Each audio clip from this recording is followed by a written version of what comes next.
કેમ છો મિત્રો? આપણે બધા છે લાસ્ટ લેક્ચરની અંદર અભ્યાસ કરતા હતા ફળ, બીજ અને ફળનો આપણે અભ્યાસ કર્યો હતો. ફળની અંદર આપણે જો રિવિઝન કરી નાખીએ તો ફળ છે એની અંદર આપણે મેઇન 3 પ્રકાર ભણ્યા હતા. ફળની અંદર પહેલા હતા સત્ય ફળ, બીજા હતા કૂટ ફળ. સત્ય ફળ છે જેનું નિર્માણ આપણે કીધું હતું માત્ર બીજાશયમાંથી થાય. કૂટ ફળ જેમાં બીજાશય સિવાય કોઈ પણ ભાગ છે, કોઈ પણ પુષ્પનો ભાગ છે એ ફળ બનાવવામાં મદદ કરે. અને ત્યાર પછી ત્રીજા ફળ હતા તો ન કહેવાય, હતું કહી શકાય, તો એ હતું અફલિત ફળ. અફલિત ફળ જેને આપણે કહેતા હતા પાર્થેનોકાર્પિક ફ્રૂટ. પાર્થેનોકાર્પિક ફ્રૂટ છે જેની અંદર આપણે એમ કહેતા હતા કે જેનું નિર્માણ છે એ ફલન વગર થાય. જેનું નિર્માણ છે એ ફલન વગર એટલે કે અંતઃસ્ત્રાવો દ્વારા થાય. અંતઃસ્ત્રાવોની અસર હેઠળ થાય, જેને આપણે પાર્થેનોકાર્પિક ફ્રૂટ એટલે કે અફલિત ફળ તરીકે એક્ઝામ્પલમાં સ્ટડી કરતા હતા. નામ ખાસ યાદ રાખજો, ઇંગ્લિશ નામ પાર્થેનોકાર્પિક. એક્ઝામ્પલ આપણા પાસે બેસ્ટ છે કેળું. મિત્રો માનવામાં નહીં આવે પણ કેરી છે એ પણ હવે અફલિત ફળના સ્વરૂપે મળે છે. એટલે કે ગોટલા વગરની કેરી છે એનું રિસર્ચ પણ થઈ ગયું છે, જેને તમે અફલિત ફળ કહેવું હોય તો કહી શકો. એક્ઝામ્પલમાં આજે આપણે એમ ગણીએ કે તરબૂચ ખાવામાં બી છે એ બહુ નડે છે, તરબૂચ પણ અફલિત છે એ રિસર્ચ થઈ ચૂક્યા છે. મતલબ કે તરબૂચની અંદર પણ બી વગરના તરબૂચ મળે છે. ઇવન દ્રાક્ષ, આપણે જે દ્રાક્ષ ખાય એમાં ઉપર બે નાના ટપકા હોય. તમે જ્યારે ડીટીયામાંથી દ્રાક્ષ ખેંચો ને તો બે નાના ટપકા છે ઓલા ડીટીયામાં ચોટેલા હોય, એના 2 સીડ હોય. આ સીડલેસ આપણે વાત કરીએ તો સીડલેસ આપણને ગ્રેપ્સ એટલે કે દ્રાક્ષ છે એ પણ અવેલેબલ છે, પણ હજી હાલ એની અંદર રિસર્ચ છે એ રનિંગ છે. એટલે એમ કહી શકાય કે એના ભાવ છે એ થોડાક વધારે કોસ્ટલી છે. આપણા બજેટમાં અત્યારે સીડવાળી જ આવે છે. સીડલેસ છે એ ટૂંક સમયમાં જો આવું ને આવું ચાલશે તો ઇઝી ફોર્મમાં આપણને અવેલેબલ મળવા માંડશે. કૂટફળની અંદર આપણે ચર્ચા કરી હતી સફરજન, નાશપતિ, અને ત્રીજા નંબરે આપણે ચર્ચા કરી હતી કાજુ. આ બધા જે છે એ કૂટફળ હતા. સત્યફળમાં તમે લઈ લ્યો લીંબુ, કેરી, મરચાં, ટમેટા, આ બધા જે છે એ સત્યફળ હતા. તો ફળ છે એના વિશે આપણે લાસ્ટ લેક્ચરમાં માઇનોર અથવા તો જેટલું આપણને મોર્ફોલોજીમાં આપ્યું હતું એટલી આપણે ચર્ચા કરી ગયા હતા. હવે આપણે બીજ વિશે ચર્ચા કરવાની છે, કેમ કે આપણું ચેપ્ટર છે સપુષ્પી વનસ્પતિમાં લિંગી પ્રજનન. અને સપુષ્પી વનસ્પતિમાં જો અંતિમ નિપજ તરીકે આપણે ગણીએ તો અંતિમ નિપજ તરીકે આપણને બીજ જોવા મળે છે. આ બીજ છે એના નિર્માણમાં પાણીનો કોઈ રોલ નથી. બીજના નિર્માણમાં પાણીનું કોઈ મહત્વ નથી. એટલે કે બીજ નિર્માણ માટે પાણી મહત્વનું નથી.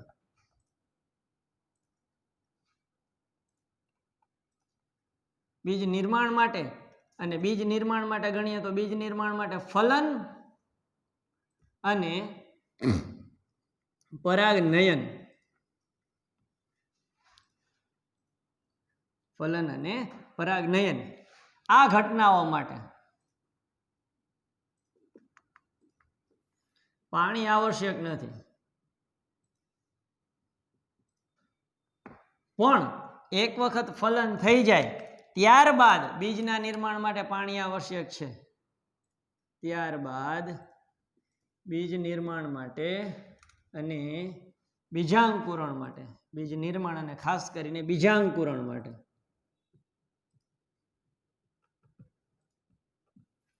પાણી ખૂબ જ આવશ્યક છે.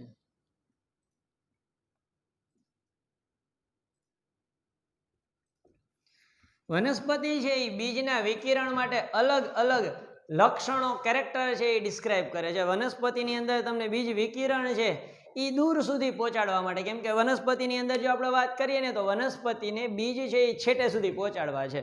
તો બીજ વિકિરણ માટે પણ તમને એની અંદર અલગ અલગ પ્રકારના લક્ષણો જોવા મળે. તો એ બીજ વિકિરણ માટે અલગ અલગ લક્ષણો ધરાવે છે.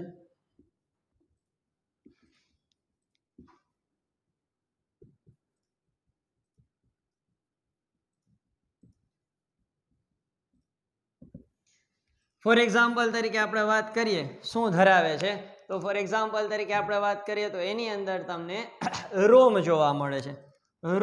રોમ એટલે આપણે એમ કહીએ કે હેર છે એ જોવા મળે છે, હેરી સ્ટ્રક્ચર જોવા મળે છે.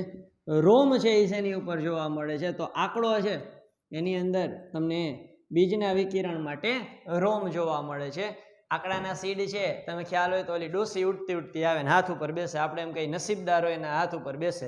નસીબદાર એના હાથ ઉપર બેસે કે ન બેસે એ તો નક્કી નથી થતું, પણ આ જે રોમ છે એ જે ડોસીના કાળા કલરના બીજ તમે જુઓ છો એ આંકડામાંથી રિલીઝ થઈને આવ્યા હોય, તો એ રોમ એટલે કે એની ફરતે હેર ધરાવે છે, અને આ તંતુમય રોમ છે એના લીધે એ આગળ ટ્રાન્સફર થાય. તંતુમય રોમ આપણે લખીએ, તંતુમય રોમ. ત્યાર પછી બીજું વાત કરીએ તો આ છે એ કોઈ સાથે ચોંટવા માટે કાંટા જેવી રચના ધરાવે છે, એટલે કે હુક જેવી રચના ધરાવે છે. હુક જેવી રચના. હુક જેવી રચનાના એક્ઝામ્પલમાં આપણે વાત કરીએ તો માર્ટિનિયા એન્યુઆ એટલે કે વિછુડો જેને આપણે માર્ટિનિયા કહીએ છીએ.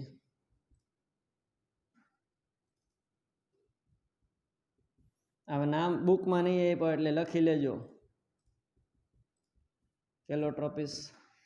ત્યાર પછી આગળ આપણે ચર્ચા કરીએ તો અમુક વનસ્પતિ છે એ ઇજેક્યુલેટર ધરાવે છે. ઇજેક્યુલેટર એ એવી રચના છે જેમાં અહીંયા તમને આવી એક પાઉચ જેવી રચના જોવા મળે. આ પાઉચ ફૂટે તો એની અંદરથી બીજ છે એ દૂર સુધી ડિસ્ક્રાઇબ થાય, ટ્રાન્સફર થાય, જેને ગુજરાતીમાં પ્લાન્ટનું નામ છે બંદૂકડી, જેને ઇંગ્લિશમાં આપણે કહીએ છીએ રૂએલિયા. ઇંગ્લિશમાં આપણે કહીએ છીએ રૂએલિયા. 3 કેટેગરી પછી આપણે વાત કરીએ તો રોમમય વજ્ર. આપણને ઘણી વખત હાયલા જતા હોય ને પગમાં છે એ ચોટી જાય તો રોમમય વજ્ર. રોમ છે પણ કેવા છે? પગ સાથે ચોટે એવા. તો રોમમય વજ્ર છે એ પણ એક વનસ્પતિમાં જોવા મળે છે, જેને આપણે કહીએ છીએ ગાદરિયું. ગાદરિયું છે એનું સાયન્ટિફિક નામ છે ઝેન્થિયમ સ્ટ્રોમિયમ.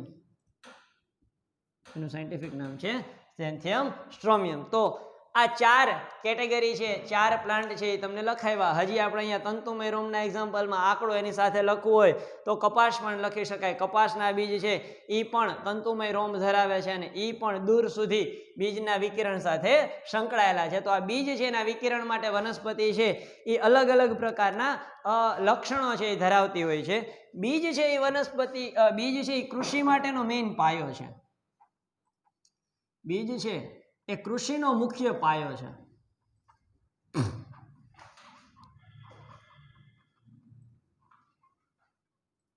કૃષિનો પાયાનો ઘટક છે. બીજ વગર કૃષિ છે એ પોસિબલ નથી. આપણે વાત કરીએ તો બધા જ બીજ છે એ લાઈફ ટાઈમ છે એ ભેજવાળા નથી હોતા. ફોર એક્ઝામ્પલ તરીકે બીજ છે એ ક્યારેક ક્યારેક જંતુ રહિત થાય, બીજ છે એ ક્યારેક ક્યારેક જલ રહિત થાય. બીજ છે એનું જલ રહિત થવું, બીજનું જલ રહિત થવું એટલે કે પાણી વગરનું, બીજનું જલ રહિત થવું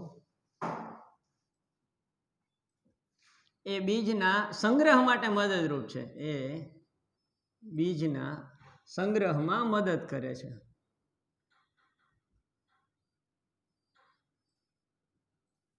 ઓકે, આપણે એમ વાત કરીએ કે બીજ છે એ જલ રહિત થઈ જાય તો બીજ છે એ 100% શું પાણી ગુમાવી દે? ના, બીજ છે એ ક્યારેય 100% પાણી ન ગુમાવે. એની અંદર તમને ઓછામાં ઓછું 10 થી 15% ભેજ તો જોવા મળે જ. જો 100% વોટર ગુમાવી દે તો એ બીજનું ક્યારે અંકુરણ થાય નહીં.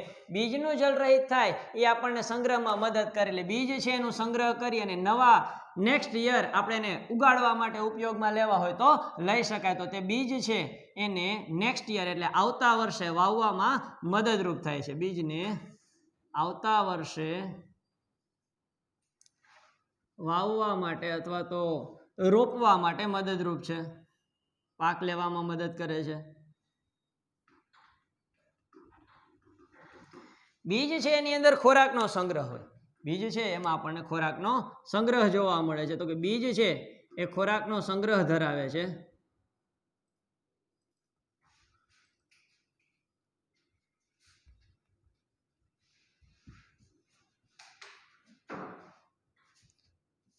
આ ખોરાકનો સંગ્રહ છે એ ક્યાં મદદરૂપ થાય? તો કે આ સંગ્રહિત ખોરાક છે જે બીજની અંદર આવેલો હોય એમાંથી જ્યારે વનસ્પતિ છે જેમાંથી જ્યારે નવી કૂપણ છે એનું નિર્માણ થાય અથવા તો નવું કોઈ અંકુરણ છે એનું નિર્માણ થાય ત્યાં સુધી એ પ્રકાશ સંશ્લેષણ કરી અને પોતે ટકવા માટે સક્ષમ ન બને ત્યાં સુધી આ સંગ્રહિત ખોરાક છે એ બીજને વનસ્પતિને ઉગવામાં મદદ કરે. તો બીજ એ ખોરાકનો સંગ્રહ ધરાવે છે જે વનસ્પતિ પ્રકાશ સંશ્લેષણ ન કરે ત્યાં સુધી પોષણ પૂરું પાડે છે.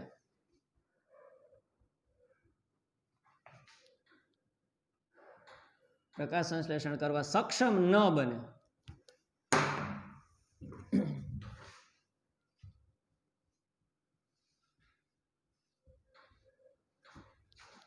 ત્યાં સુધી પોષણ પૂરું પાડે છે.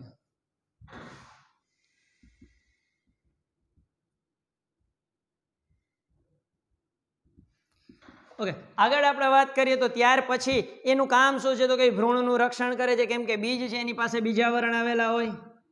બીજાવરણ સખત હોવાથી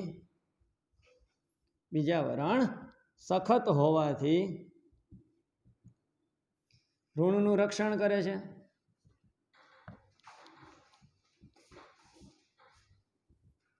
બીજાવરણ સખત હોવાથી ભ્રૂણનું રક્ષણ કરે છે. એટલે કે બીજ છે એમાં આપણે ગણીએ તો જ્યાં સુધી ભ્રૂણ છે એ ડેવલપ ન થાય ત્યાં સુધી એને પ્રોટેક્શન આપવાની જરૂર હોય. કેમ કે આપણે ઉદાહરણ તરીકે લઈએ તો મગફળીના 2 બીજપત્રને તમે છૂટા પાડતો વચ્ચે નાનું એવું ભ્રૂણ જોવા મળે. સિમ્પલ વિચારો કે આ ભ્રૂણ છે એમાંથી જ નવો કોટો ફૂટે છે, એમાંથી જ નવો પ્લાન્ટ બને છે. આપણે બીજી કોઈની જરૂર નથી. તો શું એમણમ ભ્રૂણ એકલું પડ્યું હોય તો એ ડેમેજ ન થઈ જાય, તૂટી ન જાય? આવું ન થાય એટલે એ બીજની અંદર એ પોષણ છે, ખોરાક છે અને એને કવરિંગ કરતું બીજાવરણ છે વનસ્પતિએ ઓલરેડી બીજમાં ડેવલપ કરેલું છે. તો આ બધી જ વસ્તુ છે એ આપણને ત્યાં જોવા મળે છે. બીજ છે એ લિંગી પ્રજનનની અંતિમ નિપજ છે. મોસ્ટ IMP લિંગી પ્રજનનની અંતિમ નિપજ શું છે? મોટા ભાગના સ્ટુડન્ટ અહીંયા ભૂલ કરીને લખે છે ફ્રૂટ નહીં, પણ શું છે? બીજ એ લિંગી પ્રજનનની અંતિમ નિપજ છે.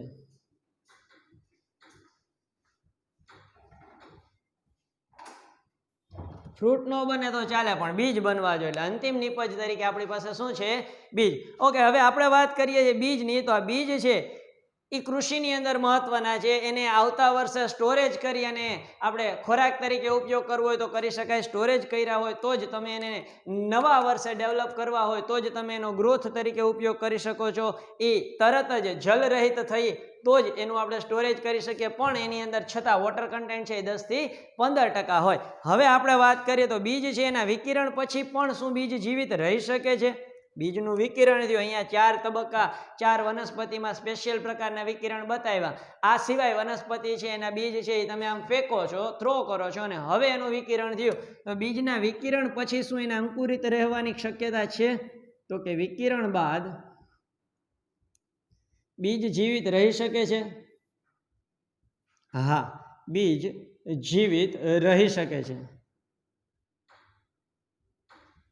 પાછો ક્વેશ્ચન આવે, ક્યાં સુધી આ બીજ છે એ જીવિત રહી શકે છે? તો કે દરેકે દરેક વનસ્પતિ છે એની અંદર આ બીજની જીવિતતા અલગ અલગ હોય છે. એટલે કે દરેકે દરેક વનસ્પતિમાં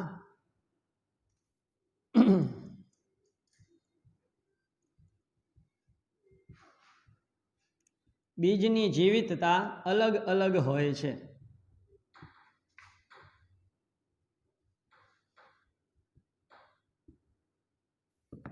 કે જે મહિનાઓથી લઈ અને વર્ષો સુધી હોઈ શકે છે.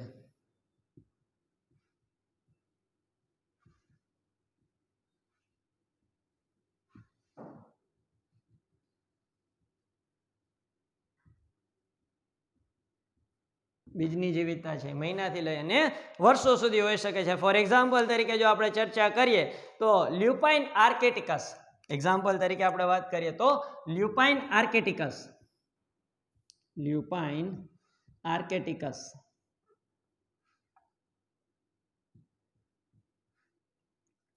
આ લ્યુપાઇન આર્કેટિકસ નામની વનસ્પતિ છે એ આપણને આર્કટિક ટુન્ડ્રામાં જોવા મળે. લોકેશન શું છે? આર્કટિક ટુન્ડ્રા. ટુન્ડ્રા એટલે ઠંડો વિસ્તાર. લુપાઇન આર્કેટિકસ છે એ આલ્પાઇન ટુન્ડ્રામાં જોવા મળે છે અને 10,000 વર્ષ સુધી, કેટલા વર્ષ સુધી? 10,000 વર્ષ સુધી પોતાના બીજ છે એને જીવિત રાખવાની ક્ષમતા ધરાવે છે. ઓકે, આપણે ઉત્ખનન કરતા હતા અને આ 10,000 વર્ષ પછીના બી લઈ ચેક કરવામાં આવ્યા અને એમાંથી ઉઈગા એની અંદરથી નવા પુષ્પ છે એનું પણ નિર્માણ થયું એવી સાબિતી છે. એટલે આપણે એમ કહીએ છીએ કે લ્યુપાઇન આર્કેટિકસ છે એના બીજ છે એ 10,000 વર્ષ સુધી જીવિતતા ધરાવે છે. ત્યાર પછી આપણે વાત કરીએ તો ખજૂરી. ત્યાર પછી આવે છે ખજૂરી. કિંગ હેરોલ્ડ, એક રાજા હતા કિંગ હેરોલ્ડ. આ કિંગ હેરોલ્ડ છે ને એની કબર આવેલી હતી ડેડ સીની બાજુમાં, મૃત સમુદ્રની બાજુમાં.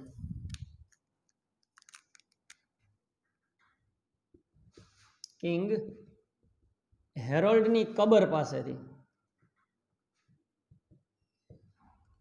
ખજૂરીના બી મળ્યા. આ પણ પૂછે છે કે ક્યાંથી આપણને ખજૂરીના બી મળ્યા હતા, તો કે કિંગ હેરોલ્ડની કબર પાસેથી ખજૂરીના બી મળ્યા. અને આ કિંગ હેરોલ્ડની કબર ક્યાં આવેલી છે, તો કે મૃત સમુદ્રની બાજુમાં. ક્યાં આવેલી છે? મૃત સમુદ્રની બાજુમાં, ડેડ સી જેને કહીએ છીએ ત્યાં. મૃત સમુદ્રની બાજુમાં કિંગ હેરોલ્ડની કબર આવેલી છે. ત્યાંથી જ ખજૂરીના બી મળ્યા. એ 2000 વર્ષ જૂના હતા. એ કેટલા જૂના હતા? 2000 વર્ષ. 2000 વર્ષ જૂના હતા અને એમાંથી પણ નવી વનસ્પતિ બની અને આ નવી વનસ્પતિ છે એમાંથી પાછા પુષ્પ પણ ઉત્પન્ન થયા. એ સાબિત થઈ ગયેલું છે કે 2000 વર્ષ જૂની ખજૂરી છે એમાંથી પણ પુષ્પ ઉત્પન્ન થાય છે. એનું સાયન્ટિફિક નામ આપણને પૂછાય છે ફિનિક્સ ડિક્ટિયોટા. ફિનિક્સ ડિક્ટિયોટા એટલે કે ખજૂરી. ફિનિક્સ ડિક્ટિયોટા એટલે ખજૂરી. તો અહીંયા આપણે થોડા એવા બીજની ચર્ચા કરી કે જેની અંદર આપણને સ્પેશિયલ કેરેક્ટર જોવા મળ્યા હતા કે જે પોતાના બીજ છે એને હજારો વર્ષ અથવા તો 100 વર્ષ સુધી સાચવી શકતા હતા. ખજૂરીના બીજ છે એ 2000 વર્ષ જૂના આપણને મળી આવ્યા હતા ડેડ સીની બાજુમાં કિંગ હેરોલ્ડના કબરની બાજુમાંથી જે ઉઈગા હતા અને એમાંથી પુષ્પ પણ આવ્યા હતા. લ્યુપાઇન આર્કેટિકસ આ આર્કટિક ટુન્ડ્રામાં ઉગતી વનસ્પતિ છે જેમાંથી 10,000 વર્ષ જૂના બીજ છે આપણને મળ્યા હતા, જેનું નિર્માણ થતું પણ આપણને જોવા મળ્યું હતું. હવે આપણા માઇન્ડમાં થોડા ક્વેશ્ચન ઊભા થાય. ફોર એક્ઝામ્પલ તરીકે આપણે એમ કહીએ કે સપુષ્પી વનસ્પતિ છે તો સપુષ્પી વનસ્પતિની અંદર બીજાશયની સંખ્યા કેટલી? સપુષ્પી વનસ્પતિમાં બીજાશયની સંખ્યા કેટલી? તો કે બીજાશય છે જો એ યુક્ત સ્ત્રીકેસરી હોય તો જેટલા સ્ત્રીકેસર હોય એટલી સંખ્યા તમને બીજાશયની જોવા મળે. એટલે કે એટલા ચેમ્બર હોય, એક બીજાશય હોય અને એટલા ખાના આપણને એમાં જોવા મળે. ધારો કે મુક્ત સ્ત્રીકેસરી હોય તો જેટલા સ્ત્રીકેસર એટલા જ બીજાશય. પાછો ક્વેશ્ચન આવે તો ધારો કે એમાં એક બીજાશય છે અને એની અંદર બીજની સંખ્યા કેટલી? એ નક્કી કેમ થાય? તો કે બીજની સંખ્યા નક્કી કરવા માટે એમાં અંડક કેટલા આવેલા છે એ ગણી લ્યો. ફોર એક્ઝામ્પલ તરીકે આપણે વાત કરીએ તો મરચાનું અંડક છે, મરચાનું બીજાશય છે એનો આડો છેદ લ્યો તો એની અંદર તમને 3 બીજાશય જોડાયેલા જોવા મળે અને દરેક બીજાશયની અંદર તમને 50 to 100 જેટલા અંડકની હાજરી જોવા મળે. તો આ દરેક અંડક છે ફલન બાદ બીજમાં રૂપાંતરિત થવાની ક્ષમતા ધરાવે છે. તો અંડક હોય એના જેટલા આપણને બીજ છે એ જોવા મળે. મેક્સિમમ નંબર છે એટલા હોય. ક્યારેક કેટલાનું ફલન ન થાય ને એનાથી ઓછા જોવા મળે એ બીજા નંબરની પ્રશ્નની વાત છે, પણ બીજમાં જેટલા અંડક એટલા જ આપણને બીજ એની અંદર જોવા મળશે. તો આપણે ક્વેશ્ચન છે એવા પૂછી જાય છે કે ઘણી વખત કે અંડકની સંખ્યા અને બીજાશયની સંખ્યા અથવા તો અંડકની સંખ્યા અને બીજની સંખ્યા એને કોઈ રિલેશન ખરું? તો એને બીજ જેટલા અંડક એટલા જ બીજ, આ એની વચ્ચે આપણને રિલેશન જોવા મળે છે. આપણે વાત કરીએ કે દરેક વનસ્પતિની અંદર બીજ છે એ કેટલા પ્રમાણમાં હોય, તો આપણને 3-4 નામ છે એનસીઈઆરટીમાં આપેલા છે કે ઓર્કિડ, તમારા માટે કોમન નામ છે હવે તો ઓર્કિડ. જનરલી છે એ ઠંડા વિસ્તારમાં જોવા મળે છે. ઓર્કિડ છે એ હજારો બીજ ધરાવે છે. ઓર્કિડ છે એ હજારો બીજ ધરાવે છે. ઓકે, ઓર્કિડ સિવાય કોઈ એવી વનસ્પતિ કે જેમાં બીજની સંખ્યા વધારે પ્રમાણમાં હોય? તો ઓર્કિડ સિવાય હજારો બીજ ધરાવતી અમુક પરોપજીવી વનસ્પતિ છે. પરોપજીવી વનસ્પતિ કઈ છે કે જેમાં હજારો બીજ હોય? તો જેમાં છે ઓરોબેન્કી અને સ્ટ્રાઇગા. કઈ છે? ઓરોબેન્કી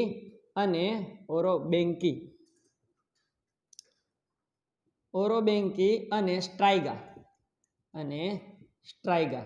આ વનસ્પતિ છે, આ બેયની અંદર આપણને 1000 ઓફ સીડ છે એ જોવા મળે છે. સ્ટ્રાઇગા એ એક પ્રકારનું ઘાસ છે. આ બધી જ વનસ્પતિની અંદર આપણને 100 નહીં પણ 1000 ઓફ નંબર છે એ સીડ જોવા મળે. ચાલો, આ બધા તો આપણાથી દૂર હતા, આમાંથી આપણે ઘણા ખરા જોયા હોય, ન જોયા હોય, આપણને યાદ ન હોય, પણ તમે જોયા હોય ને જેની અંદર હજારોની સંખ્યામાં બીજ હોય એવા એક્ઝામ્પલની વાત કરીએ તો વડ છે, અંજીર છે, એ આપણે બધાએ જોયું છે. તો અંજીરની અંદર આપણે વાત કરીએ તો વનસ્પતિની અંદર એ ખાસ કરીને આપણી આજુબાજુમાં જે જોવા મળે છે એમાં સૌથી વધારે બીજ અંજીરમાં હોય.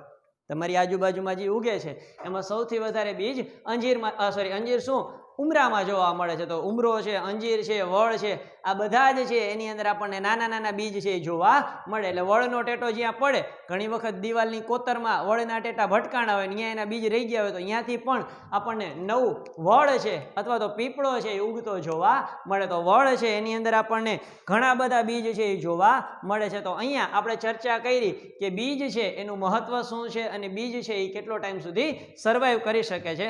હવે આપણે ખૂબ જ IMP ટોપિક અને જેનો MCQ આપણને પૂછાય છે એના તરફ આગળ વધીએ તો એ છે અસંયોગી જનન. એ છે અસંયોગી જનન, પાર્થેનોજીનેસિસ, જેને આપણે કહીએ છીએ પાર્થેનોજીનેસિસ. આગળ હતું પાર્થેનોકાર્પી, હવે છે પાર્થેનોજીનેસિસ. શું છે પાર્થેનોજીનેસિસ એની ચર્ચા કરીએ આપણે.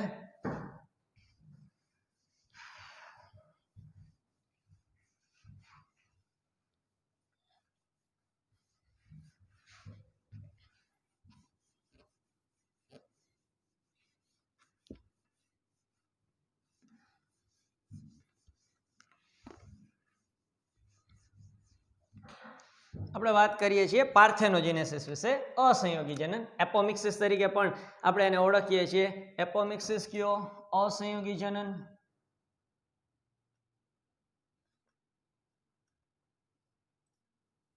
અસંયોગી જનન અને બહુભ્રૂણતા. અસંયોગી જનન અને બહુભ્રૂણતા.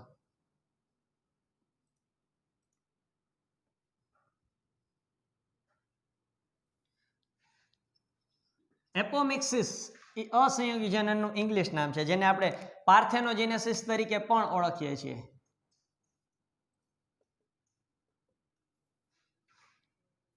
ઓર પાર્થેનોજીનેસિસ.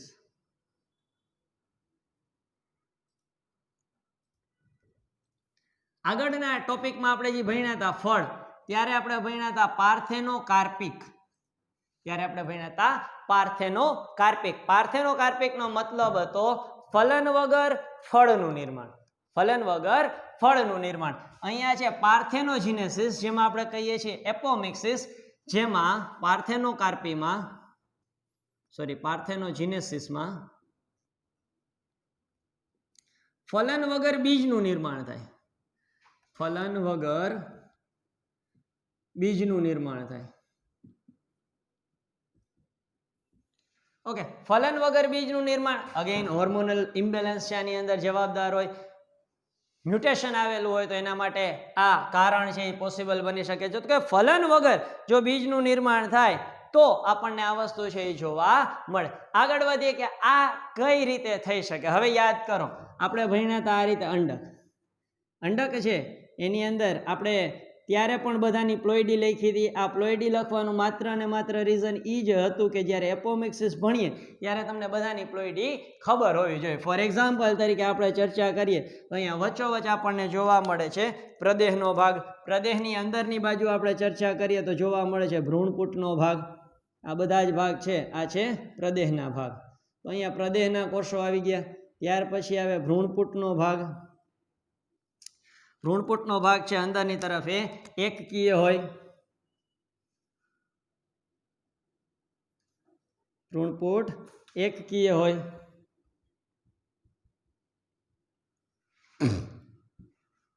એની અંદર અહીંયા અંડકોષ હતો, બાજુમાં બે સહાયક કોષ હતા, અહીંયા બે ધ્રુવીય અથવા પોલાર કોષ કેન્દ્ર આપણને જોવા મળતા હતા. અહીંયા આપણી પાસે છે અંડકોષ. હવે અહીંયા ચર્ચા કરીએ તો અંડકોષનું ફલન થઈને એમાંથી આપણને યુગ્મનજ અને ઉપર બે છે ધ્રુવીય કોષ કેન્દ્ર, એનું જોડાણ થઈને PEN મળ્યું હતું. પણ વિચારો કે અહીંયા જે કોષ છે અંડકોષ છે એનું નિર્માણ કઈ રીતે થાય? તો કે અંડકોષનું નિર્માણ છે એના માટે પહેલા ભ્રૂણપૂટનું નિર્માણ થવું જોઈએ, અને ભ્રૂણપૂટનું નિર્માણ છે અર્ધીકરણ દ્વારા થાય. પણ અહીંયા અંડકોષનું નિર્માણ અર્ધીકરણ વગર થાય છે. અંડકોષનું નિર્માણ અર્ધીકરણ વગર થાય છે.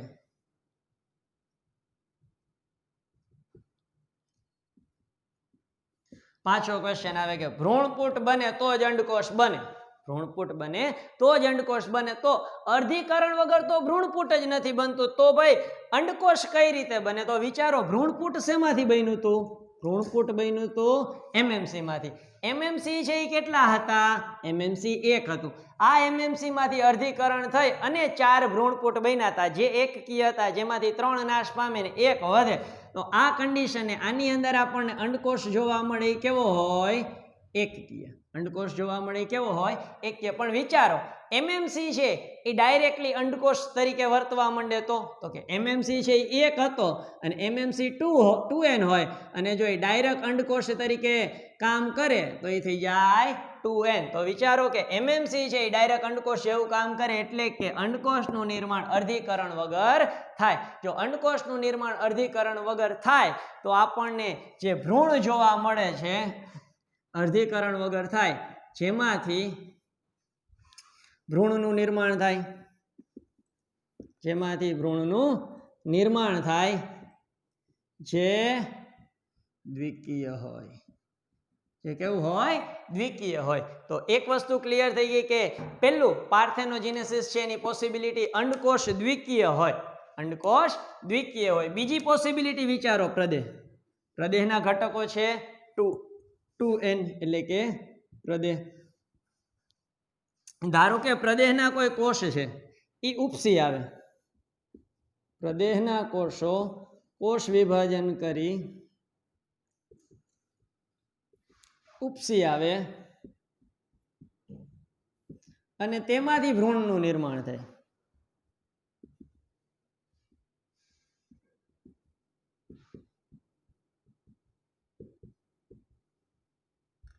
એમાંથી ભ્રૂણનું નિર્માણ થાય તો તે દ્વિકીય હોય.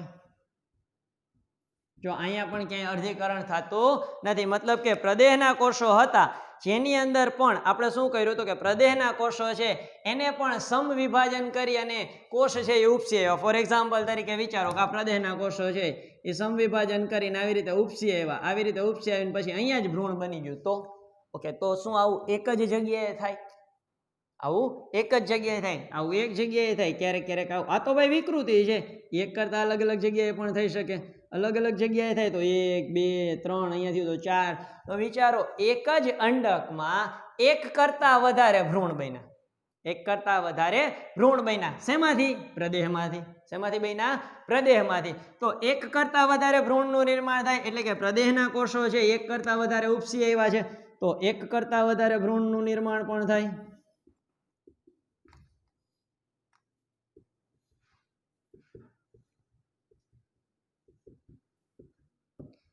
તો તેને બહુભ્રૂણતા કહેવાય. તો તેને બહુભ્રૂણતા કહેવાય. તો તેને બહુભ્રૂણતા કહેવામાં આવે છે. આવું આપણને શેમાં જોવા મળે છે? તો કે બહુભ્રૂણતા છે એ લીંબુ અને કેરીની જાતોમાં સામાન્ય છે. બહુભ્રૂણતા શેમાં સામાન્ય જોવા મળે છે? એક્ઝામ્પલ તરીકે લીંબુ અને કેરીની જાત.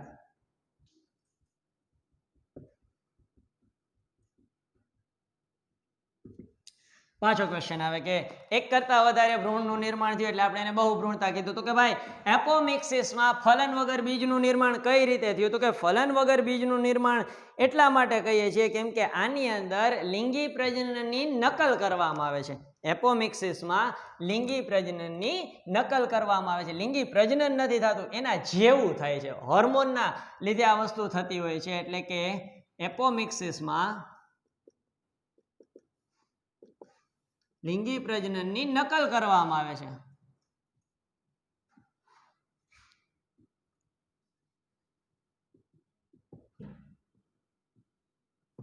ખાસ યાદ રાખજો મિત્રો, અસંયોગી જનનમાં અર્ધીકરણ ક્યારેય થતું નથી.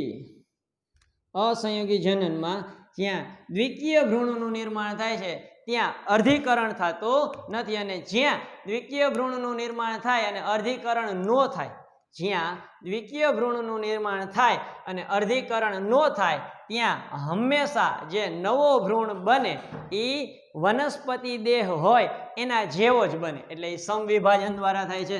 તો અસંયોગી જનન ના દ્વિકીય ભ્રૂણમાં અસંયોગી જનનમાં દ્વિકીય ભ્રૂણના નિર્માણમાં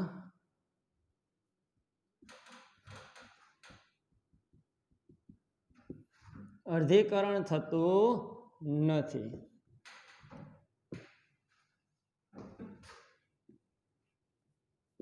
જેથી તે પિતૃવનસ્પતિના લક્ષણો ધરાવે છે. પિતૃવનસ્પતિ જેવા જ લક્ષણો ધરાવે છે. તો શું આ ક્લોન છે? હા, આ ક્લોન જ છે. તો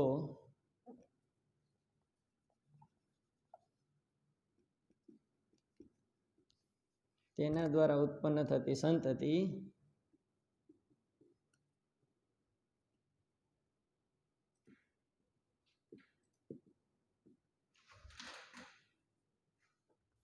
પિતૃ વનસ્પતિનું ક્લોન કહી શકાય.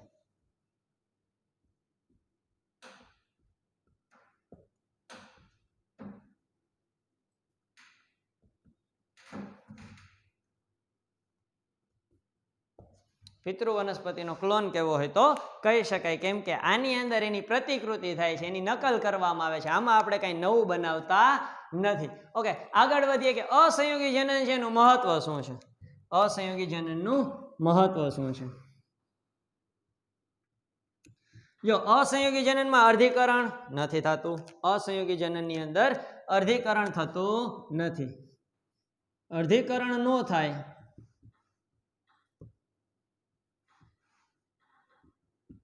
ઈચ્છિત લક્ષણો છે અને લાંબા સમય સુધી પિતૃ પેઢીમાં નવી પેઢીમાં ટ્રાન્સફર કરવા હોય તો કરી શકાય. તો કે ઈચ્છિત લક્ષણો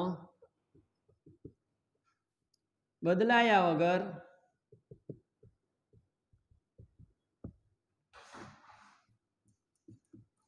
નવી સંતતિમાં ઉતરી આવે છે.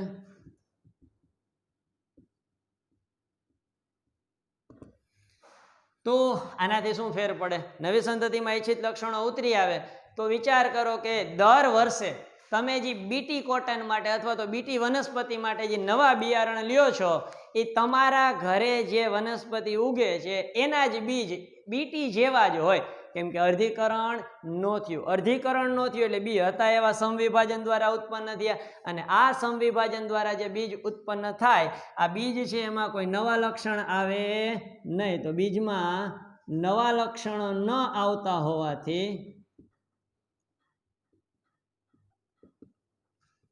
તેને વર્ષો સુધી વાપરી શકાય છે.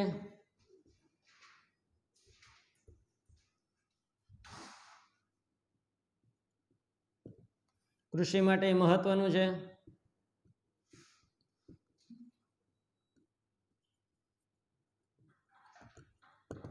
કેમ કે આપણને ખ્યાલ છે કે ખેડૂતોને દર વર્ષે પાક જ્યારે લેવાનો હોય ત્યારે બિયારણ લેવું પડે. હવે લિંગી પ્રજનન થાય તો લિંગી પ્રજનનમાં અર્ધીકરણ થાય, લિંગી પ્રજનનમાં અર્ધીકરણ થાય ને જો લિંગી પ્રજનનમાં અર્ધીકરણ થાય તો બે લક્ષણ છે એ નવા ભેગા થાય. અર્ધીકરણ થાય ત્યારે સ્વસ્તિક ચોકડી થાય, સ્વસ્તિક ચોકડી થાય ત્યારે લક્ષણોની અદલા બદલી થાય.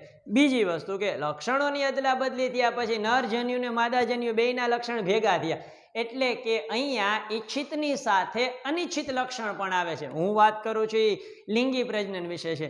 હવે ધારો કે લિંગી પ્રજનન વનસ્પતિએ ન કર્યું અને અલિંગી પ્રજનન કર્યું, એટલે કે અલિંગી પ્રજનનમાં ખાસ કરીને આપણે વાત કરીએ તો એપોમિક્સિસ, કે જેમાં એને લિંગી પ્રજનનની નકલ કરી છે. તો લિંગી પ્રજનનની નકલ કરી, એપોમિક્સિસ કર્યું તો શું થયું? તો કે હવે એની પાસે જે પિતૃ વનસ્પતિના લક્ષણ હતા એ જ લક્ષણ છે એ ડાયરેક્ટલી નવા પ્લાન્ટની અંદર આવ્યા. તો આ નવા સીડ જે આપણા બન્યા છે એપોમિક્ટિક સીડ હોય તો તમારે દર વર્ષે સુધારેલી પ્રજાતિના અથવા તો કૃત્રિમ સંકરણ કરેલા બીજ છે એ લેવાની જરૂર પડતી નથી. તો ખેડૂતો છે એને સસ્તા ભાવે એટલે કે પોતાનું જ બિયારણ છે એ નવા વર્ષે વાવો તો જેટલું આગલા વર્ષે પ્રોડક્શન મળ્યું હતું એટલું જ પ્રોડક્શન આપણને નવા વર્ષે મળે છે. તો કૃષિની અંદર આ ખૂબ જ મહત્વની વાત છે કે જેમાં કોઈ નવા લક્ષણો છે એનું વિશ્લેષણ થતું નથી. તો આ એપોમિક્સિસ છે એવી જાતિ છે એના ઉપર હાલ ખૂબ જ રિસર્ચ કરવામાં આવે છે જેના દ્વારા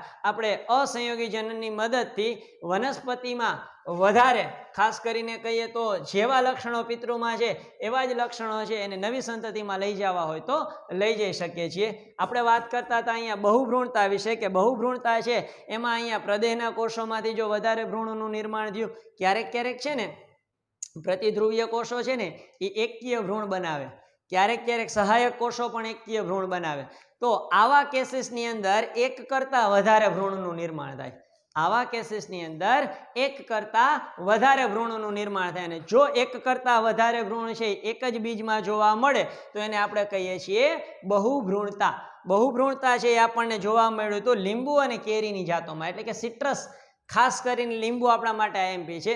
સિટ્રસ વનસ્પતિમાં લીંબુના બીજને લઈએ કાગળ ઉપર રાખીને તમે આમ દબવો તો એની અંદરથી એક કરતાં વધારે ભ્રૂણ છે એ રિલીઝ થાય, એક કરતાં વધારે ભ્રૂણ આપણને જોવા મળે જે દર્શાવે છે કે લીંબુની અંદર તમને બહુભ્રૂણતા જોવા મળે છે. કેમ કે અહીંયા પ્રદેહના વધારે કોષો છે એ રિલીઝ થયા હતા, એમાંથી ભ્રૂણ ઉપસી આવ્યો હતો ને એમાંથી બન્યા હતા એટલે આપણે એને બહુભ્રૂણતા કહીએ છીએ. એક ખાસ નોટ કરીને લખજો, અનાવૃત બીજધારીમાં બહુભ્રૂણતા જોવા મળે છે.